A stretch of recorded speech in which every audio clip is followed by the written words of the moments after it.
Malien an ka foli ani tani o be aw bɛɛ lajɛlen ye an mana kɛ diɲɛ fan fan k'a fɔ a y'a bisimila ka jamkan Mali sanfɛ émission espace de vérité n'o ye tiɲɛ kɛnɛ bi ye mardi ye 8 avril 2025 bi jamkan kɛnɛ kan an ka maa walelen o ye Issa Sise chercheur Issa Sise ani ale ɲɔgɔn sɔrɔ bi actualité nationale et internationale an bɛna an da don min na ka ɲɛfɔli kɛ aw ye k'a ɲini aw fɛ jamukan in a ka aimer ka commenter ka a partager maximum de j'aime maximum de commentaires maximum de partage ka jamukan dɛmɛbagaw ka a bɛɛ lajɛlen fo kɛrɛnkɛrɛnnenya min ye Bama Dramera ye n'i ko Bama Dramera i b'a fɔ ko produit Gadan ale PDG ba n'i ko produit Gadan i b'a fɔ ko nɔnɔ Gadan n'i ko produit Gadan i b'a fɔ ko citron Gadan n'i ko produit Gadan i b'a fɔ ko tomate Gadan n'i ko produit Gadan i b'a fɔ ko café Gadan nin bɛɛ lajɛlen bannen kɔfɛ mayonnaise bɛ u bolo mayonnaise min ni an bɛ a wele ko mayonnaise petit matin mayonnaise petit matin ale fana produit Gadan m'aw ka produit ye o ka nin produit bɛɛ lajɛlen a bɛɛ bɛ sɔrɔ o ka boutique kɔnɔ boutique min ni an bɛ u wele ko 711 n'a donna 711 boutique kɔnɔ ka sanni fɛn fɛn kɛ a na kɛ sababu ye ka an dɛmɛ an ka baara la sabula o ka PDG ba n'o ye Bama Dramera ye ale ka wuli ka jɔ a n'a ka cɛsiri a ka bon kosɛbɛ jamukan in ale dɛmɛli la n'a ye Bama Dramera fɔ an bɛ boisson Pro Max maaw an bɛ olu fana fo nin boisson Pro Max an bɛ na ale min ka se ka don jamukan kɔnɔ ka an nisɔndiya ka an galabu ka se ka o kɛnɛya i b'a fɔ ko boisson Pro Max an bɛ a ɲini aw fɛ a ka continuer ka boisson Pro Max a ka continuer ka ale san n'a ale sanni fɛn fɛn kɛ a y'a bila aw kunna k'a bɛ ka an dɛmɛ an ka baara la sabula boisson Pro Max maaw olu fana ye jamukan in dɛmɛbagaba ye Issa Sise ani ale bɛ ɲɔgɔn bolo bi analyste don min ye ka a wele ka na an ka jamana CNT président n'o ye général Malick Diaw général Malick Diaw a ye a da don fɛn caman na kunun ka kuma ɲɛfɔli kɛ maaw ye kɛrɛnkɛrɛnnenya la parti politique ko a ye a da don olu la politique mɔgɔw bɛ ka wuli ka jɔ min kɛ a da sera o bɛɛ lajɛlen ma bi jamukan kɔnɔna la an da na se o ma fo ka taa se la réduction des partis politiques an da bɛ se o ma Mali ale ni Algérie ni ɲɔgɔn cɛ fo ka taa se AES ni Algérie ni ɲɔgɔn cɛ gɛlɛya min bɛ olu ni ɲɔgɔn cɛ ka an da don gɛlɛya ninnu na ani Algérie cɛ gɛlɛya daminɛna waati jumɛn gɛlɛya kun ye jumɛn ani jumɛn an bɛ an da don nin bɛɛ lajɛlen na ka ɲɛfɔli kɛ aw ye jamukan mana sigi ka ban cɛkɔrɔbaw musokɔrɔbaw Mali kɔnɔ ani Mali kɔ kan bɛɛ lajɛlen bɛ a ka baara bila aw bɛ sigi ka jamukan ka sigi ka a lamɛn an bɛ aw fo ka aw barikada o de kama n y'a fɔ aw ye waati bɛɛ nka ka kan ni jamukan sigira an ka se ka baara kɛ tilennenya ani ladiriya ani faso kanu o kɔnɔna la sabula maa mun bɛ ka an lamɛn faso den ɲumanw don kɔrɔnaw don maa lafaamuyalenw don o de kama an tɛna se ka yɔrɔ kɛ yɔrɔ ye yɔrɔ min bɛ se ka kɛ awa wagati ye min bɛ se ka an lamɛnbagaw ka se ka olu jigila misiya jamukan sigi kun tɛ dɔwɛrɛ ye jamanadenw bɛ se ka kunnafoni o jɛlen a bɛ se ka o sɔrɔ cogoya min na kɔrɔ Issa i ni ɲantuma Gandi Sidibe kɔri baasi la baasi tɛ na kɔrɔ folikan jumɛn b'i bolo k'a lase lamɛnbagaw ni filɛlibaga bɛɛ lajɛlen ma Mali kɔnɔ ani Mali o ko kan Gandi folikan min bɛ n bolo ka se maliyɛnw ma Mali kɔnɔ Mali kɔ kan n ka folikan fɔlɔfɔlɔ n b'a sɛngu i dɛmɛbagaw la ŋunu tɛ san sɔrɔ ni juru tɛ jeune ka Anida Web TV sanfɛ ka diɲɛ kibaruyaso baw olu bin se foyi t'i ye jɛra ni dɛmɛbagaw tɛ maa o maa n'a faralen b'i kan nin na n'o bɛ k'i kɔkɔrɔma don an ka foli bolo de Gandi ninnu ni foli ka kan parce que Mali kɔnɔ bi ka denmisɛnnin détourner a man gɛlɛ hali dɔɔni miniti kelen dɔrɔn i b'a kɛ mais n'i dɛmɛbaga ɲuman b'i la k'i la wasa k'i dɛmɛ i ka hakilinaw kan i tɛna nege maa wɛrɛ nɔfɛ ka fɛn wɛrɛ kɛ i bɛ olu minnu bɛ k'i dɛmɛ halala kan olu minnu bɛ k'u dɛmɛ ni kan ani ka se ka jamana kanu don maliyɛnw na tuma min na kunnafoni kɛra kunnasiri maliyɛnw na Gandi TV an ka foli b'i dɛmɛbagaw ye Gandi ninnu bɔra ne b'an ka jamana ɲɛmɔgɔ fo Gandi n y'a fɔ maliyɛnw ye ni Moribo tile tɛ fɛn o fɛn sɛbɛnna ka don Mali kɔnɔ de 1968 en 2020 a bɛɛ sɛbɛnna ka di maliyɛnw ma maa min ko n kalanna maa min ko n tɛ ko dɔn ko n ye politicien ye démocrate ye u ye wali kuma ni wali baara de appliquer anw kan san ni san bɛɛ lajɛlen kɔnɔ Mali de a sɛbɛnna ka d'u ma maa wɛrɛ de fɛ a sɛbɛnna ka d'u ma hakilina wɛrɛ de fɛ donc u y'o de appliquer an kan yan min t'an tabiya ye mais k'a daminɛ 2020 ka n'a bila bila ko sa man ka ɲɛmɔgɔw fo fɛn o fɛn bɛ Mali kɔnɔ bɛ a bɛɛ bɔra maliyɛnw na an yɛrɛ ɲɛda o kumana Mali ye marabolo ɲuman 2 de sɔrɔ Modibo Keyita tile Ala ka hinɛ la ani ni généraux ninnu tile Gandi ninnu tɛ kabako ye koyi ni min ma jɛn ni o kuma ye débat ko a ɲini fɛ i ka débat nati an ni ɲɔgɔn cɛ débat contradictoire face à face dayɛlɛlen don i ka plateau ka an ko kosɔn an bɛ nin plateau ninnu sanfɛ il faut que maliyɛn ka informer ka sensibiliser tiɲɛ kan o ye kelen ye filanan jumɛn ye général Assimi Goïta an b'a fo ka Maliki Diaw fo CNT kɔnɔ session dayɛlɛla a ye min yira diɲɛna kɔnɔ an bɛ tila ka na don a kɔnɔ an bɛna wɔlɔwɔlɔli di o kan ka général Modibo Kone fo cɛ kelen ɲɛkili caman Mali kɔnɔ an b'a fo sécurité d'état kɔnɔ ka tila ka général Dawudu fo sécurité intérieure kɔnɔ ka Ismaël Wage fo réconciliation kɔnɔ ka général général Wage k'o fo réconciliation kɔnɔ ani ka général Abdoulaye Maïga fo effectivement primature la n'a ka cabinet bɛɛ lajɛlen an ka foli b'u ye ma ɲinɛ an ka président kɔ docteur honorable Alfousseni Ouattara commission de la défense CNT et protection civile au vice-président do ani Mengoro Kane général Mengoro Kane commission de la défense ɲɛmɔgɔ do an b'a fɔ u bɛ wale min na jamana nin kɔnɔ ka foli ni barika da k'u ye k'an ka cɛkɔrɔba fo Badramani Fofana ko Mali tɛ bi ko diɲɛ don o don an bɛ ko kura k'a bɛ taa Gali a fɔ ni bi cɛ diɲɛ don o don an bɛ taalen dɛ Mali jɔlen don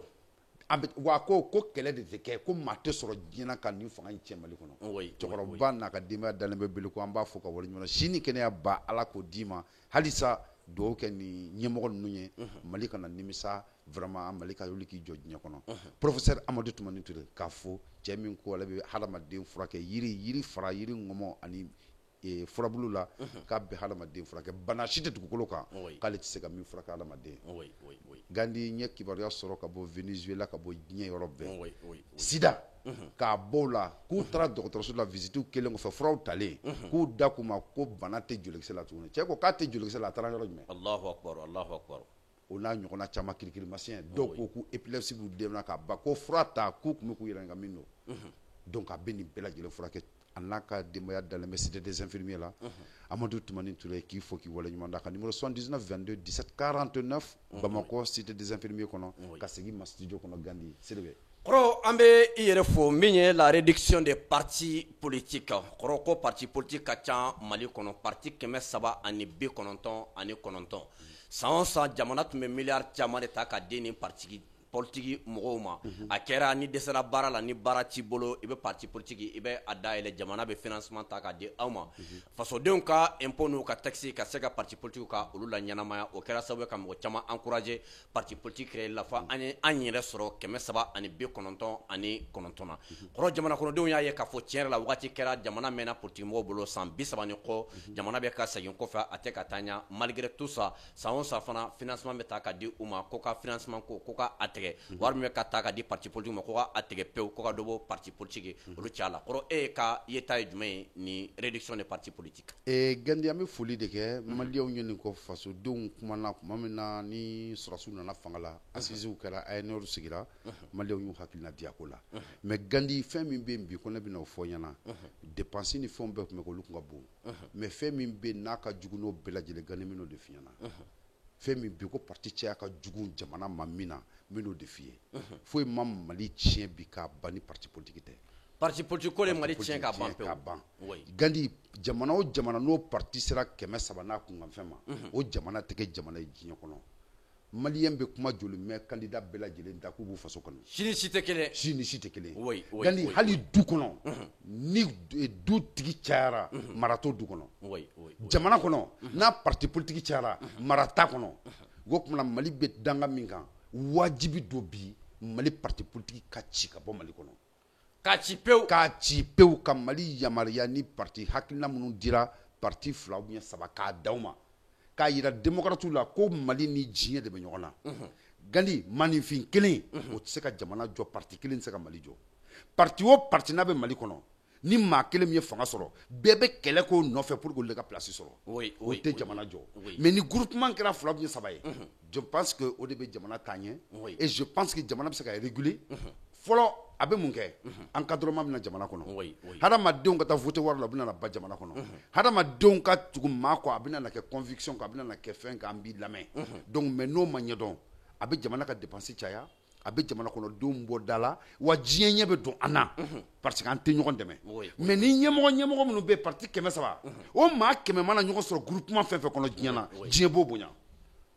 diɲɛ bɛɛ b'o bonya o kumana n'u ma jɛ n'o ye an b'a yira u la k'a fɔ ils sont pas plus maliens que nous u tɛ jamana in kɛ batɛmɛsira ye diɲɛ kɔnɔ tuguni parti ka ci la réduction des partis politiques c'est question d'actualité bi kuma do wa kan kɛ bi c'est une urgence absolue pour le Mali wa sɔrɔsi ninnu an b'a f'u ɲɛna n'u ma ci dɔw y'u ka baara jɛ dɛ il faut qu'ils assument. Il faut qu'ils assument au grand bonheur du peuple malien. Ou nana dit pour nous, ou nana pour le peuple malien.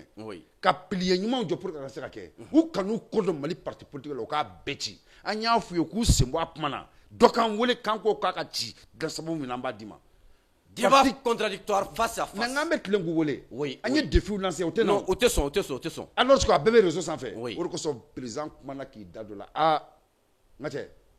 je salue Maliki Diaw. Général Maliki Diaw. Je salue le général Maliki Diaw. Non, Amachou. Général Diaw tumba fait ka faso d'Afrique, ka faso janfali nyini ni CNTD.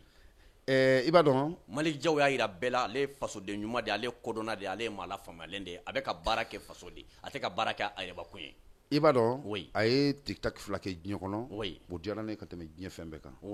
mais ni maa min tɛ yeli kɛ i tɛ se k'a ye o kosɔn ko l'armée est la grande miette Maliki Diaw y'a yira diɲɛ bɛɛ lajɛlen na je suis militaire a y'a yira bɛɛ lajɛlen na conviction min bɛ n na Mali ko de don a y'a yira bɛɛ la ko Mali mago tɛ farafara de la wa n nana kɛnɛ nin kan kun min na n b'o de assumer a y'o traduit jumɛn par son silence son savoir-faire. Diɲɛ kuma bɛ fɔra Maliki Diaw ma ma kuma. Maliki Diaw fusayara ni député fɛn fɛn président d'assemblée fɛn fɛn nana Mali kɔnɔ Maliki Diaw fusayara bɛɛ. Allahu akbar. Maliki Diaw fusayara n'a président bɛɛ. Ka bila jama ɲɔgɔn jugu dɛ. Ka bila jama ɲa ka jama kurun ka bila jamana sira kan n'ale tɛ ne ma ye. Ni ye kabako dɛ. N bɛ cɛba in fo. A ye sortie min kɛ kunun k'a yira diɲɛ bɛɛ lajɛlen na. Ambiguïté fɛn fɛn tun bɛ Mali ko la. Hakilina fɛn fɛn tun b'a la. Hali parti politique dɔw ye fierté sɔrɔ a ka silence bolo. U ɲɛna kan n'olu bɛ ɲɔgɔn fɛ mais kunna a y'a yira bɛɛ lajɛlen na le Mali avant tout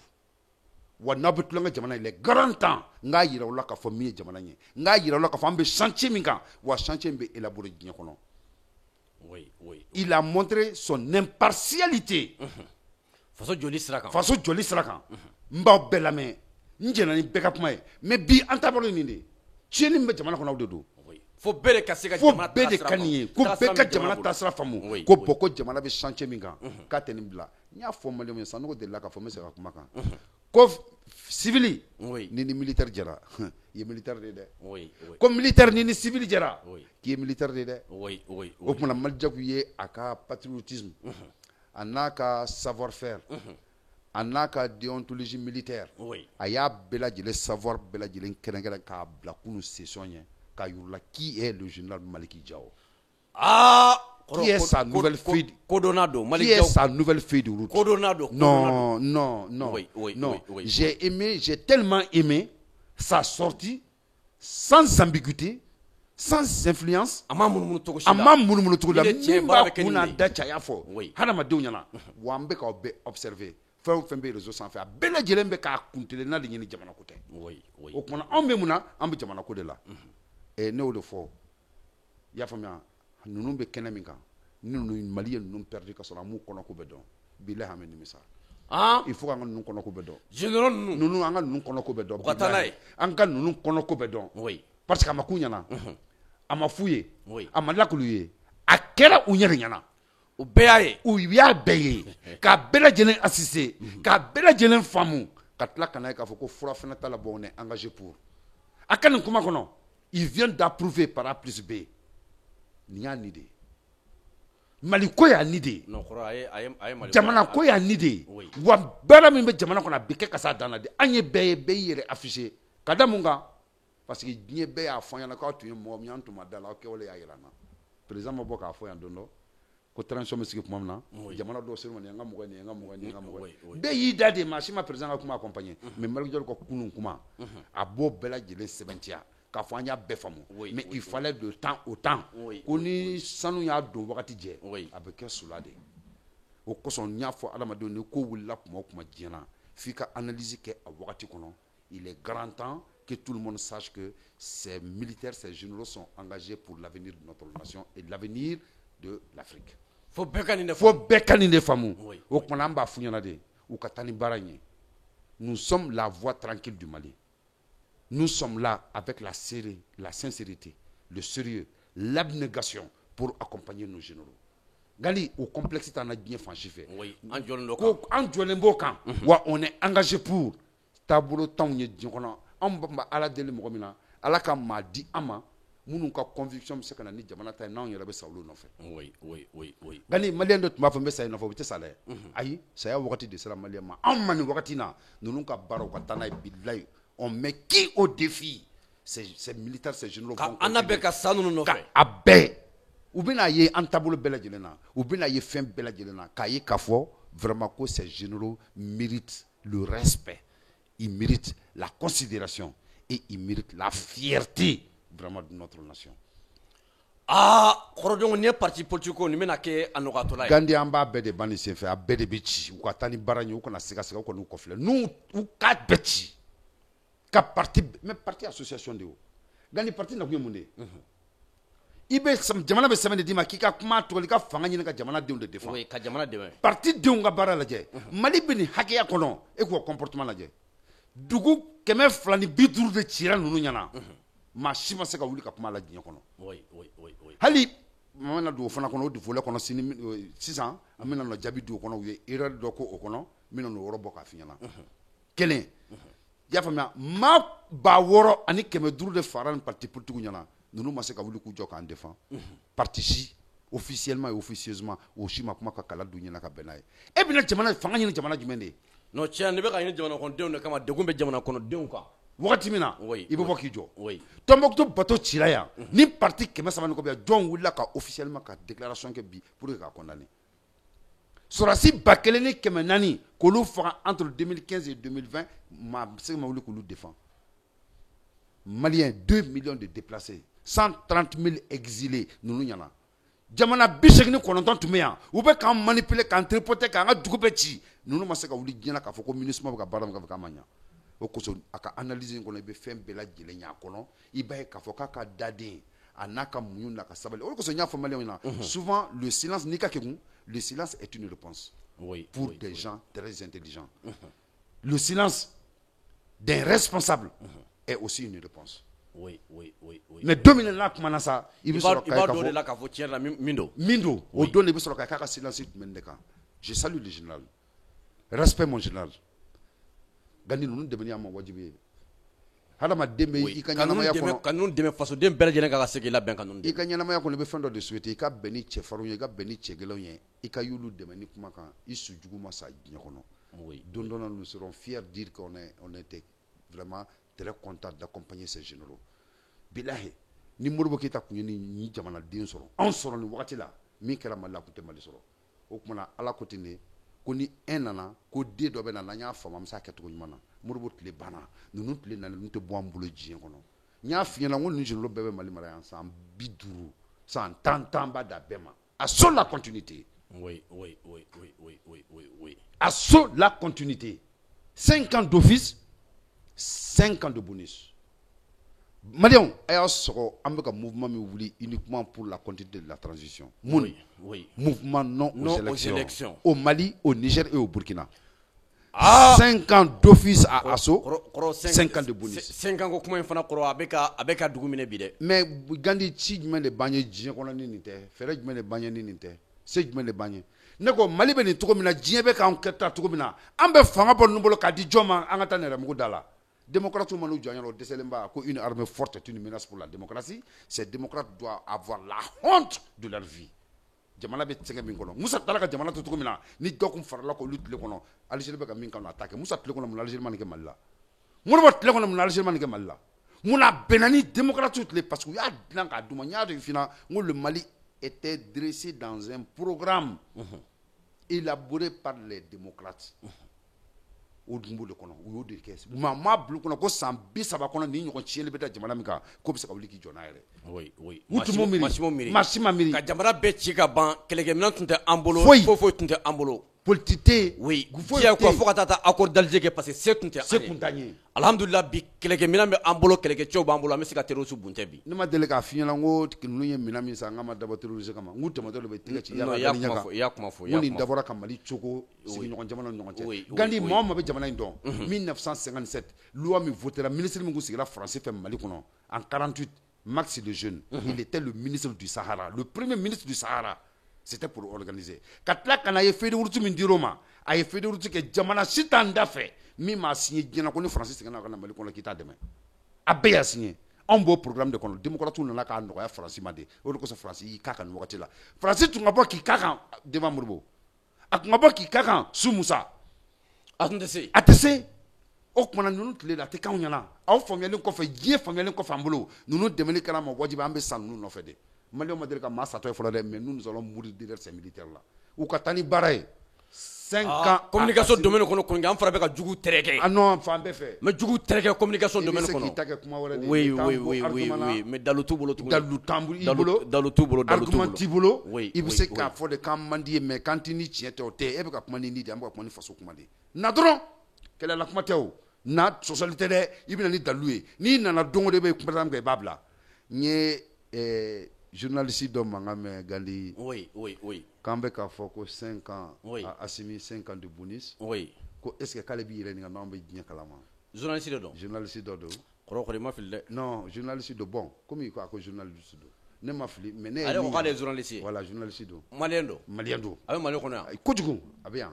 ayera kuma ka transition demain un moment mais ale ka transition demain kera mo ko demain voilà donc maintenant wakati mina ko na quoi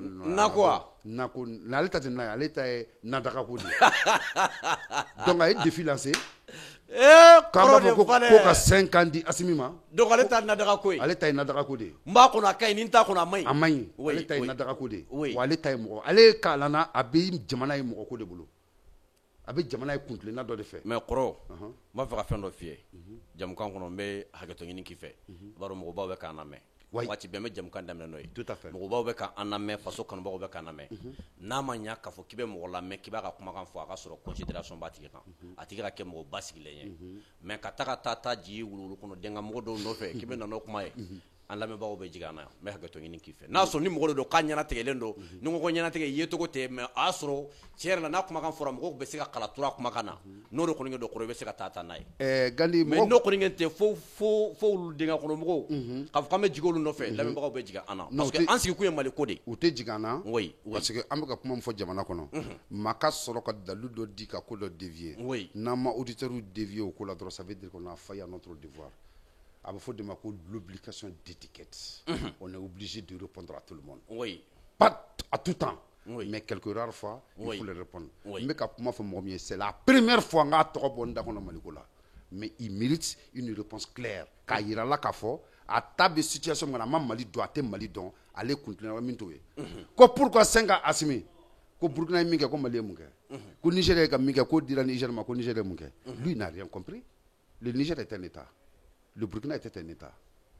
Le Mali n'a jamais été un État. Ale de be ka Niger ni Burkina ni Mali ale de ba ka AES jamana fara ka bo ñogona wala ko ka 5 ans Assimi ma ka bi yele ni nga ko on demsen munum be kan fo ko est-ce kan kulo ban kandala an kulo ban kandala parce que mini jabi an kulo ban kandala parce que ibe mami no fe o mi kalala de ni kun kala ko so nya fo ngo Mali kono ni tora mentor ko la fi ka min ke ta do mais be ka mi fo e ko tew ibe mi no fa am yo de wole de bala kana o place mi anya fa e ki dade e ka dogon Gani ale ka dogon akamisen billahi ni alan kratia atise kan jabi il peut pas le Mali n'était pas un État dans le kodo abe mami no fait o le gouvernement minke au gouvernement c'est le fait unilatéral c'est comme Mali mina ama fa yana di ama fa Mali mina no le boulot que le Mali doit être divisé donc on a sorti be comme Mali jo na jona jamana jolima o be 10 ans bo na jona jamana jolima ka parti politique ban au be 20 ans bo na jona jamana jolima sans biworo ces généraux là ils vont le faire sur le Mali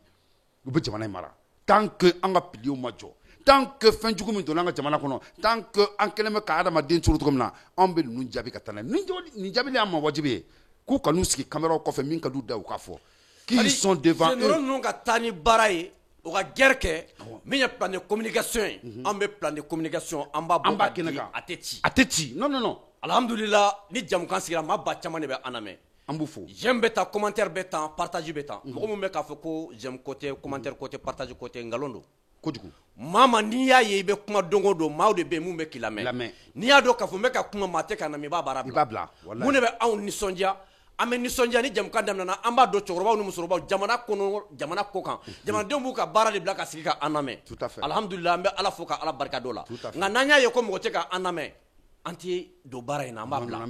mais mun de b'a encourager jamana kɔnɔdenw bɛ an lamɛnli min kɛ ka tila k'a dɔn k'an ye nin fɔ ka tila k'an wele téléphone na an bɛ aw fo ka aw barikada aw bɛ ka aw seko jamana ko la o bɛ an bɔ c'est clair o de kama tuma dɔw la ne b'a ye mɔgɔ dɔw bɛ yen kɔrɔ a dɔw jaabili nafa ka dɔgɔ parce que tuma dɔw la ne bɛ taa dɔw yɛrɛ fɛ yen n'i y'a dɔw ka commentaire lajɛ n'u kumana mɔgɔw de bɛ u lagosi i daminɛ bandi i daminɛ barakɛ i daminɛ ta i daminɛ cela veut dire que jamana kɔnɔdenw bɛ fitinin sadi tuma dɔ la n'i tɛ faso fɛ jamana kɔnɔdenw t'a fɛ k'i ye sabula an faso bɛ guerre de la anw de ko ko tasuma kami o de dalen don an faso kan bi n bɛ se ka mun de kɛ n faso ye Asimu ko tɛ Malick Diaw ko tɛ Modibo Konɛ ko tɛ Wage ko tɛ sadi ninnu si lajɛlen Sadio Kamara ninnu si ko tɛ an ko ko faso de mais dɔw bɛ ka kɛ généraux ko ye ko ninnu de bɛ fanga la anw de ko ko diinɛ de ko faso dɛmɛli ye an ma wajibiya an bɛ an faso dɛmɛ o ye an ma wajibiya alhamdulillah faso dɛmɛli sira kan an donna min na n'o communication ye ala ye o dɔnniya nɔgɔya an ye an bɛ communication dɔn bi an b'a plan dɔn n'an y'a kɛ an bɛ se ka jamana dɛmɛ cogo di an bɛ se ka juguw tereke cogo di an b'o tɔgɔ kɔrɔ taa n'a ye non Gandi ka kuma ye tilɛkɛsɛ de oui o kumana k'a da kan n bɛna bɔ kuma na yɔrɔ min na ko ninnu ye baara min kɛ k'u ni dɛmɛni ka kan ko n b'a fɛ u ka ɲinini kɛ k'a ban mun kelen k'a yir'u k'a fɔ ko le combat de nos généraux elle est systémique ils sont contre le système mais les éléments du système et leurs aboiements se retrouvent u b'u yɛrɛ y'a kɔnɔ anw ne tɛ k'a da u bɛ ka système kɛlɛ k'u ni diɲɛ fɛn bɛɛ ka kan ni système ma kɛlɛ diɲɛ kɔnɔ Mali tɛ jɔ cɛ si tɛ Mali kɔnɔ k'a bɛ se ka Mali jɔ sous le k'i to système kɔnɔ f'i ka bɔ de ninnu bɛ ka système de kɛlɛ Mali bɛ k'a yɛrɛ ye cogo di diɲɛ bɛna Mali bonya cogo di maa ma sɔrɔ Mali kɔnɔ min y'o de imposer a ma sɔrɔ a tɛ yen cɛ tɛ yen ko min bɛ se ka kɛ ni généraux dɛmɛni kɛla ma wajibi ye lɛgɛsɛ la Gandi n bɛ bɔ kuma kɔnɔ n'o yɔrɔ ye k'a yir'u ko u bɛ ka système kɛlɛ min kɛ ko a sɔnni 5 ans d'office ka kan et 5 ans de bonus 5 ans 1 2 3 4 5 5 ans de plus voilà an ka taa ni baara ye bɛɛ ka jɔyɔrɔ fa kɔrɔ ni an bɔra yen Algérie bɛ ka batarako min ta ka an faso sɛgɛrɛ an bɛ ka Algérie kɛlɛ hakilina min bɛ Algérie la bingani wale min bɛ Algérie bolo depuis an bɔra accord d'Alger la fo bi Algérie bɛ ka an kɛlɛ kɔrɔ an y'o hakilina min ye k'an ka Algérie kɛlɛ wagati kelen an bɛ ka Algérie kɛlɛ wagati kelen jamana kɔnɔden dɔw fana disi dalen don anw na o fana bɛ ka anw kɛlɛ jɔn kama Algérie kama faso denjugu don an bɛ ka Algérie kɛlɛ wagati min olu de fana b'a fɛ ka anw affaibli ne ko k'i bɛ maa affaibli n'o y'a sɔrɔ i bɛ ka kuma réseau min kan ni poids dɔ b'i la yen ni poids t'i la yen kana kɛlɛ kɛ sabula mɔgɔ t'i lamɛn sari tuma dɔw la i b'a dɔn mɔgɔw bɛ fɛnw ci ne b'a fɔ mɔgɔw nka aw kana ci ne ma sabula aw bɛ ka mun ka fɛnw ci ne ma ne y'aw hakilina dɔn ko faso denjugu don n'i y'a dɔn ko karisa ye faso denjugu ne t'a fɛ ka a lamɛn tuguni sabula combat min bɛ an bolo o ka bon ni anw yɛrɛ ye o de kama o lamɛnlen tɛ ni mɔgɔ lamɛnlen tɛ ka ni a jira k'i b'a jaabi ka jigin duguma k'i bɛ taa olu jaabi une fois que n'i y'a tigi la mɔgɔ jaabi mɔgɔw b'a fɔ jɔn de don i b'a to mɔgɔw bɛ taa o abonné a ka fɛnw na mɔgɔw b'a lajɛ nka to a ka mankan cɛ ala ye sanga min di an ma ala ye hakilina min di an ma ka sabu kɛ faso joli sira ye an b'a ɲini ala fɛ n'an bɛ sa fɛn na faso ko ni diinɛ ko ala ka an faga o sira kan an se ye fɛn fɛn ka kɛ faso ko ni diinɛ ko la o ye an ka baara ye kɔrɔ e bɛ se ka mun de fɔ Algérie ka ni manana ko in na an ka dɔrɔn ko fɔ ka taa se Algérie ka communiqué a ye se ka communiqué ma Gandi je pense que nin bɛ se ka bali mɔgɔw la an kɔnna ka nin fɔ yan ko l'Algérie n'est pas un enfant de cœur avec le Mali n ko Mali teri tɛ Algérie n y'a fɔ don min na a sigira maa caman sɔn kan mais a ko bɛ na halisa Gandi ni Algérie tun ye Mali teri ye ko Algérie tun bɛ an fɛ l'Algérie en 2012 kɛlɛ tun tɛ se bi ma Algérie y'a ka moyen logistique bɛɛ ta k'a bɛɛ di MNLA ma pour que ka Mali kɛlɛ Algérie sɔrɔsiw tun b'u déshabiller ka MNLA ka finiw don ka Mali sɔrɔsiw faga 2018 Algérie militaire maa 90 de nana ka na MNLA musow furu Mali nord kɔnɔ Algérie bɛ k'a bɔrɔnakaw de dɛmɛ et encore l'Algérie est menacée par la France n y'o kuma fɔ maliyɛnw ye a mɛnna Gandi n ko n y'o de f'i ye maa caman bɛ ka don nin ko in na olu ye politique dɔnni de fɛ tant que i tɛ relation extérieure dɔn tu ne peux pas parler vraiment les réalités de notre pays. Et puis gagner en 100 000 kofé, en tout même Mali chien de kono. Ne m'a fait un document de bambou Maliko Kamaya. Document de bambou Daloude. Donc, ni Algérie Takaladje. L'Algérie est menacée d'abord chez lui par la présence des Kabylie. Francisco Bouloga indépendance des Damas. Donc l'Algérie est obligée de faire le jeu de la France pour empêcher leur indépendance. Oui. En 90, le fils a gagné les élections. Oui. Où il y a gain ou boin. Au lieu de faire bandi Al-Qaïda, il faut attaquer l'Algérie. France pour sauver l'Algérie, où il y a gain ou boin. La France a créé l'Algérie n'est pas l'ami du Mali tant que la France sait que l'Algérie perd son caca. Et l'Algérie est obligée de jouer le jeu de la France. Oui. L'Algérie n'a jamais ani afrasima de la kele biute kele sini en fi maji do anyo fo mane ya mena ay espace d'aide da tu ngaye tigene mbela ngolono parce que be sura ko no content yera kalama sura ka matanga dangwa. Et puis il faut comprendre, les Algériens, le gouvernement algérien ne comprend jamais sans la pression. Oui. Ou te foi do djekono ni katigele walete musala tout à fait faut tout à djekono o te flana ya sabana fo on de ka jamana ka laje ka fo ambanjo algérien ko romina ka tiɲɛ fɔ Algérien. Oui. O tiɲɛ fɔ ɲɛna tɛ se ka kɛ dɛ. Il faut aller, Algérie bɛ ka min kana an k'o ɲɔgɔn kala. Soutenir l'action des Kabylie chez lui. An ka wuli ka jɔ k'a ka se ka ko de bi. Kelen. Oui. Soutenir le Maroc pour la récupération du Sahara occidental. Oui. Interdire tous les avoirs de l'Algérie sur notre sol. Gandhi, il y a un rapport de force de. Il y a comment faire maintenant. Mais ni anga ni wakati tanga drone ci ma chama kuma na nyek la halaka mais dandi mba dalu dima parce que nya fi ni be nyine ni ke ba ke fin sabale kono akera kuma dime oui akera ka kenye ni munye kunjuma ni ba ko fe oui tur avion min tira avion borami avion sanami Richla non Turquie oui drone by Akhtar Turquie j'ai begirne mba no fe hali Maroc le mo commande ba de Turquie fe oui Boni m'a opposé le pour gagner le monde français. Et la France est derrière l'action, la destruction de notre drone de Afie gagné. L'Algérie a chapeauté le pas, mais c'est la France qui est derrière. Parce qu'il faut tout faire pour saboter le drone turc à un succès. Au commandement,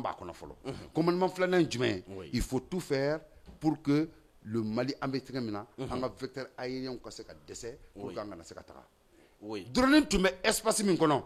Ana tu mets comme mamunu fera. Algérie deundo, Algérien ondo. Oui. Donc nous le fera France comme missionnaire ou sala. Donc la France fait le dégât.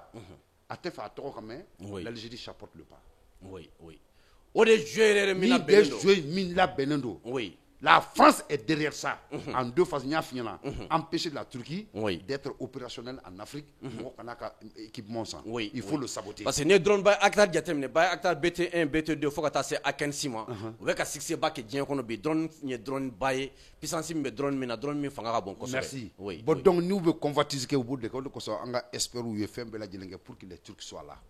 lors des enquêtes. Les experts turcs sont venus. Deux phases. Avec distance mina mimbachi o mina note Algérie bolo ni mi fi no le bna ko fe ak mi distance mina o mina te Algérie bolo na soro loka donc il y a bolo sur le bas ko fe et ça ne peut être que la France.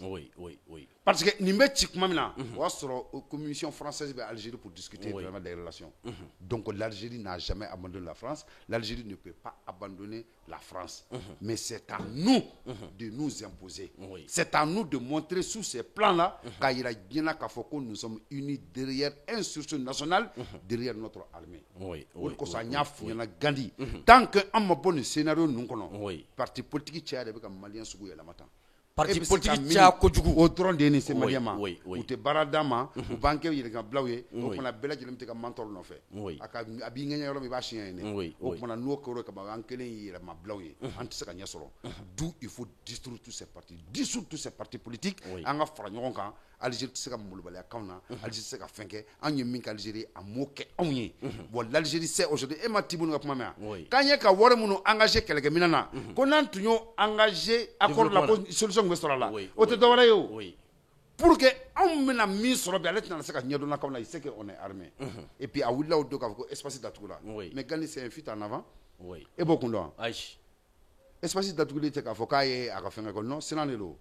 Parce qu'à bas de Télia, mais manga, mais non, nabi. Ametung, t'as un coup fait cabot. Espace d'Atoula, couillon de. ka Congo donc ka fo tajuru sira min bɛna kɛ ah non voilà a bɛ Congo datugu mais a bɛ to datuguli nin kɔfɛ ale yɛrɛ bɛ to yen parce que mɔgɔ sa min b'ale sɔrɔ kɔfɛ o t'ale sɔrɔ yɔrɔ si Algérie avion min bɛ bɔ a fɛ yen ka na minɛnw jigin yan Air France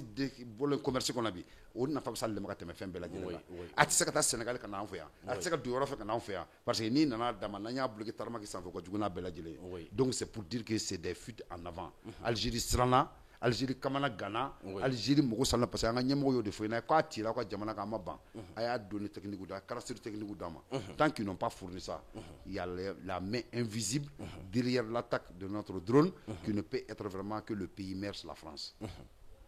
Gandhi ne de y'a f'i ɲɛna don dɔ kuma bɛna bɔra kan i b'a f'i ɲɛna ko ne y'a f'i ɲɛna yan nin kuma kelen de don c'est la France qui est derrière l'attaque de notre drone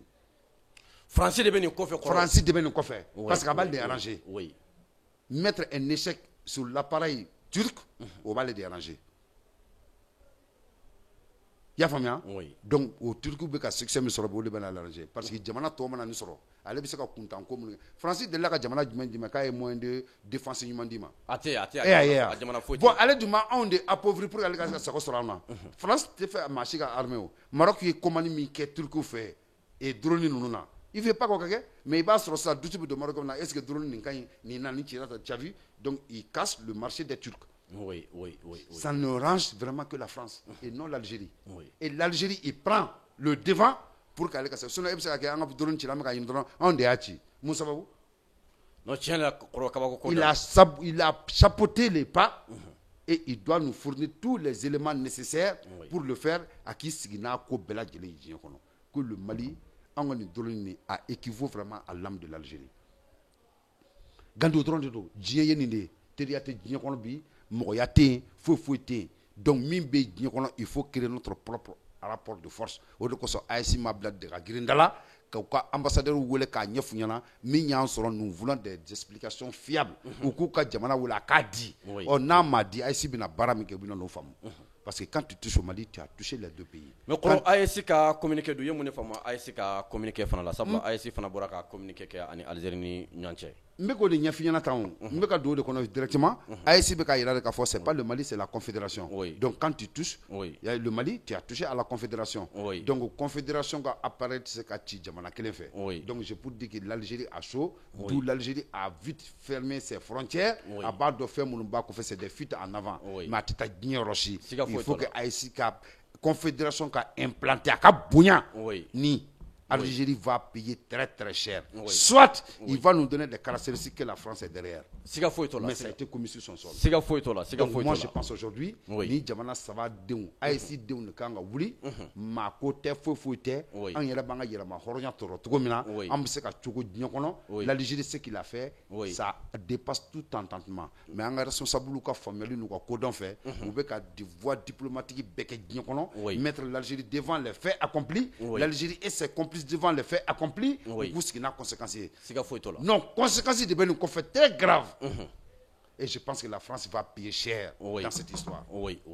Gani i bɛna fɔ ko ne y'a f'i ɲɛna la France va payer très très cher dans cette histoire parce que ka Mali ka transition saboté bi a man di jamana ye diɲɛ kɔnɔ ka tɛmɛ France kan k'an ka moyens dankara la a man di mɔgɔ si a tɛna sɔn k'a fɔ ko Turki k'a mɛn diɲɛ na k'a y'a ka matériel commercial tiɲɛ non a tɛ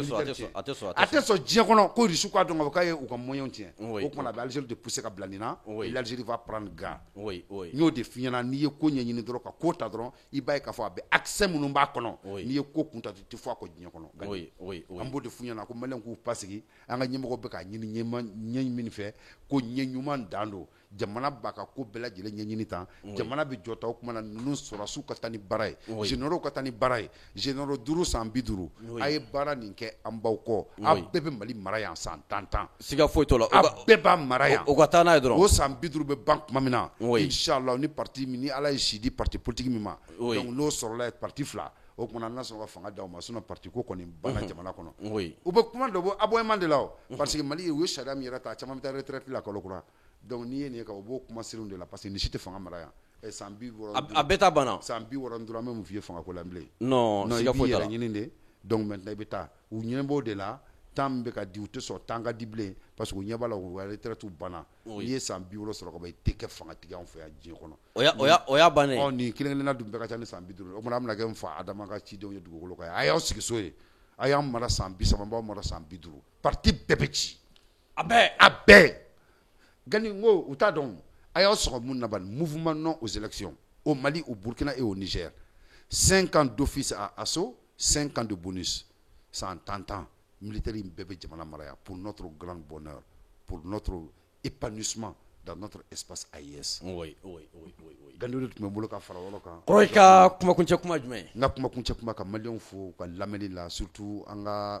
auditeur minnu bɛ sɔgɔ gandi malien na Mali kɔnɔ Mali kɔ kan k'an sigi kun ye aw ko ye an sigi kun ye misi minnu b'aw la an sigi kun ye a bɛ kuma wɛrɛ minnu bɛ réseau sanfɛ ka dalilu de di an tɛ kuma an ni kan an t'an sigi min ka d'an da ye k'a fɔ ka dalilu d'aw ma diɲɛ politique géopolitique international kɔnɔ relation international kɔnɔ a bɛna kisɛ minnu sɔrɔ kɔnɔ n'o bɛ taa o de kosɔn bɛɛ sɔgɔlen bɛ gandi malien na a ye to a k'aw sɔgɔ a la sanga ani wagati bɛɛ tant que masa in kɛlen bɛ ka temps d'an ma an ka miiri k'an sigi k'an hakili jagabɔ ka kunnafoni ɲuman lase aw ma ala kana ngalon da nɛgɛ an ka fɔ ɲɛna dalu de b'an bolo cɛ o cɛ n'i ma jɛn n'a ye sɔsɔli tɛ dɛ n'an ka kuma dalu contre an b'o dɔrɔn de ɲini jamana kan ka jɔ n'o de k'u fo k'u waleɲuman dɔn an b'a fɔ k'an bɛɛ sigi ɲɔgɔn na wa salam. Merci beaucoup Malien ka aw bɛɛ lajɛlen fɔ nin tun ye Kɔrɔ Isa Sise secrétaire a ye min sɔrɔ k'a di aw ma bi jamukan kɔnɔ o de ye nin ye ala k'an bɛɛ sigi ɲɔgɔn na wɛrɛ ma wa salam.